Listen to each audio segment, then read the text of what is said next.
Welcome again, everyone, back to 3 Feet Away Studios.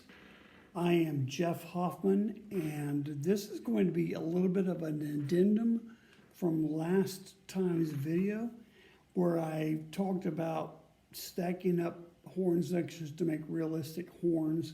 And I made a couple comments, I think, there that were really incorrect. One of the comments I made was that I felt like trance and rap and all that stuff was easy to do and it had been done. Well, it's not easy to do. To do quality product of anything is not easy to do. So I misspoke there. And if I offended anybody that is a trance or rap or EDM artist, then certainly I apologize. And it's mainly because I can't do any of that stuff, right? So mine tends to be more derivative of their music, right? So I go steal their ideas and make them my own. I have always leaned more towards wanting to be able to do realistic sounding products. And I do also realize that the horns that I set up last week were very hard to listen to and to tell. So I would urge you to kind of experiment yourself.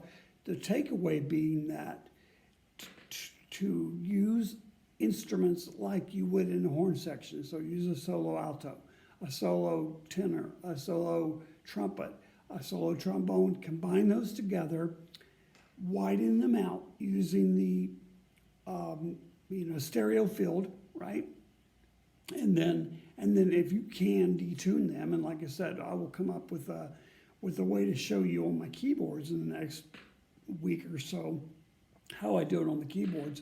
And it's really much easier, and I think it sounds better only because the keyboards I have are really quality, right? And the DAW that I have is good quality, but the sounds aren't the best, right? So as I spend more money on VSTs, I will certainly spend more money on more realistic sounding horns, and that will help my horn patches. But I don't want to shy away from the fact or stray away from the fact that I do believe the best way to get realistic horn sounds or anything sounds is to play them like you would play the real instrument or as close as possible. So I hope that clears up any of the things I said last week. Another thing that I didn't mention last week, again, is as you're stacking those instruments on top of each other, in a stereo field, try to pan them as much as possible. Think about on a stage and you're watching a band play, right?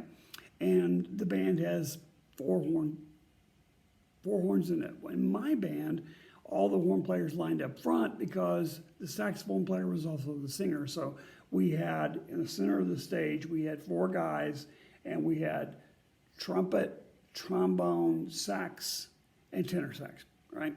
And sometimes we actually added another trumpet player as well. So in the stereo field, what you want to do is kind of do sort of the same thing. Now you can, it's up to you. I mean, you can put the horns in the back of the stereo field, whatever you want to do, but just realize that having them stacked on the top of each other in a mix, in a song, and for a movie, whatever, doesn't really work. It's not going to sound as realistic as it could. The other issue, again, is detuning those instruments against each other. I still haven't been able to find a way to do it on this DAW that I have. But I can do it on the keyboards, and I can show you what I mean, and you'll see a noticeable difference.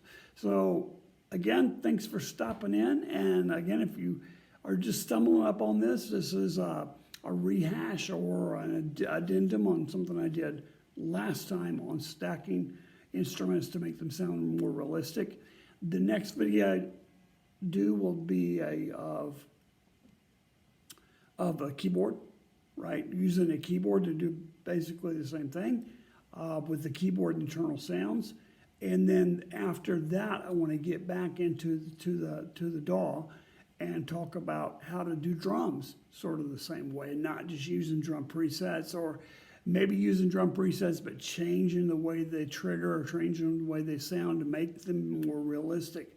Going back to trance, EDM, and rap, they tend to just take a sound and loop it over and over again, and they might add some texture, whatever. I'm not bashing those guys, they do things I can't do. But what I'm trying to teach you to do is if you watch a movie, for example, and the movie audio in the background during the chase scene or during the love scene or whatever, that generally tends to be more realistic, right? We want to be able to do that in our home studios without anybody around if necessary. Also in the future, I'll have some of the guys that I play with in the band come in and help you take their instrument and turn it into how you would play it on a keyboard or a drum machine or a fake guitar, whatever. In other words, learning the limitations that each of these instruments have, so that you're not making any mistakes that are noticeable. Right? You're playing in the wrong register, or you're playing the wrong beat, or as a drummer, you're not playing the rolls right, or whatever. So I think having those people come in and play live for me, and then me figuring out how to translate that onto the keyboard or the drum machine is going to be really cool and really helpful. Peace. Good to see you, and I'll see you shortly. Enjoy yourself.